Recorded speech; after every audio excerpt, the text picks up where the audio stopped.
زائد 1 بدنا نوجد حلها، أي أن نجد قيمة x.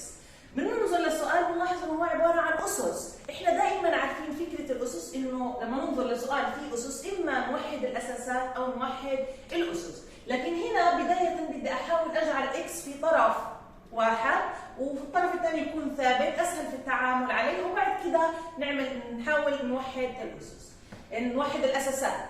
6 أس إكس زائد 9 أس إكس تساوي 2 أس 2 إكس زائد 1، فينا هون نفصل الاثنين، ننزل 6 أس إكس زائد 9 أس إكس بدها تساوي 2 أس 2 إكس زائد 1، هي عبارة عن 2 أس 2 إكس ضرب 2 أس 1، لأنه الأس هنا مجموع فبحوله لأصله اللي هو ضرب، إذا هي عبارة عن 2 أس 2 إكس مضروبة في 2 أس 1 اللي هي 2.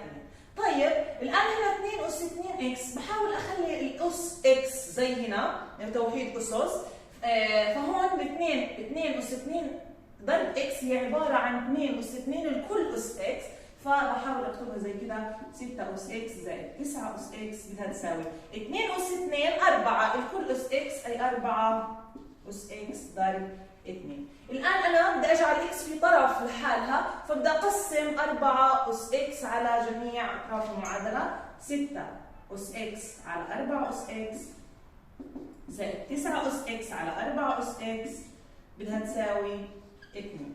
الآن بلاحظ إنه هنا أس إكس فيها أرفع الإكس للحد كامل، أي هذا عبارة عن 6 على 4 الكل أس إكس زائد 9 على 4 الكل أس إكس بدها تساوي 2.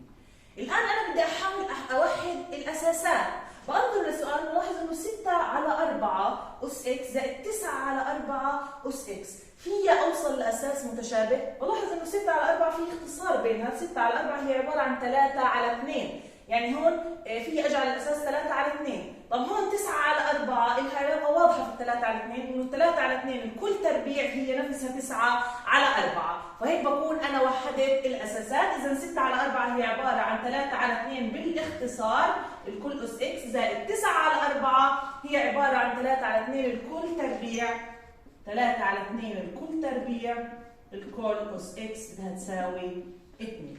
الآن 3 على 2 أس إكس زائد 3 على 2 أس إكس الكل أس إكس، هنا فينا نضرب الأسس أو نبدلها، هذه من خواص الأسس، فينا نعمل البنية. طب أنا كيف بدي أحل هون بعد ما وصلت لهذه الخطوة؟ بلاحظ إنه أنا فيي أعملها معادلة تربيعية وأحلها، لكن هون علي إني أنا أبدل الأسس هنا لحتى تصبح فعليا معادلة تربيعية، فبتبديل الأسس هنا 3 على 2 الكل أس إكس، هذا الحد الأول، زائد 3 على 2 تربيع الكل أس إكس هي عبارة عن 3 على 2 أس إكس الكل أس 2، 3 على 2 الكل أس إكس الكل تربيع، هذا كله بيساوي 2.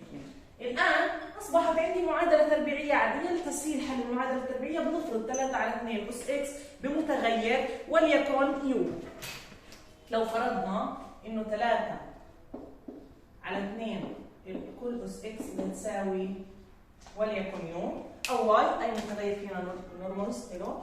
الآن بالتعويض في المعادلة 3 على 2 الكل أس إكس هي عبارة عن يو، زائد 3 على 2 أس إكس الكل تربيع هي عبارة عن يو تربيع بدها تساوي 2. معادلة تربيعية دي بنقل الاثنين للطرف هذا بتصبح يو تربيع زائد يو ناقص 2 بدها تساوي 0. بتحليل هذه المعادلة وإيجاد قيمة يو زائد 2 في يو ناقص 1 بدها تساوي 0. إذا إما يو تساوي سالب 2 أو يو تساوي 1. أما هذا البوس بيساوي 0 إذا يو تساوي سالب 2، وهذا إما البوس بيساوي 0 إذا يو تساوي 1. طيب الآن نرجع نعوض عن قيمة يو، أنا مطلوب مني قيمة إكس وليست قيمة يو أنا فرضتها، فبنرجع نعوض في قيمة يو. أنا فرضت يو 3 على 2 أس إكس هي عبارة عن 3 على 2 الكل أس إكس بدها تساوي سالب 2، وهذا مستحيل إنه عدد الأس يطلع عدد سالب، هذا مستحيل، فهذا الحل مرفوض. هون يو بدها تساوي 1 أي 3 على 2 أس إكس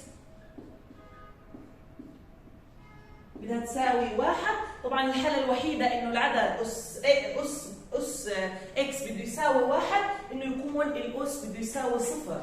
اكس بدها تساوي 0، انه الاكس هنا الحاله الوحيده اللي ممكن 3 على 2 اس اكس بدها تساوي 1 هي انه اكس بدها تساوي 0، وهيك بكون اوجدت قيمه اكس، هذه القيمه الوحيده. طبعا فينا احنا نتحقق من القيمه اللي اوجدناها بالتعويض في هذه المعادله. بنلاحظ 6 اس اكس اي 6 اس 0 1 زائد 9 اس 0 ايضا 1 1 زائد 1 2، هي الطرف هذا اعطاني 2، الطرف هذا 2 اس 2 في 0 2 في 0 0 زائد 1 1 اي 2 اس 1 2، ايضا الطرف الثاني اعطاني 2، وبهيك بكون حليت السؤال حل صحيح.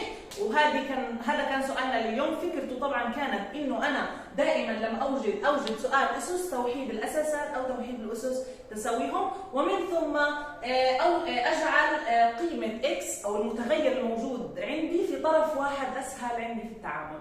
ويعطيكم الف عافيه.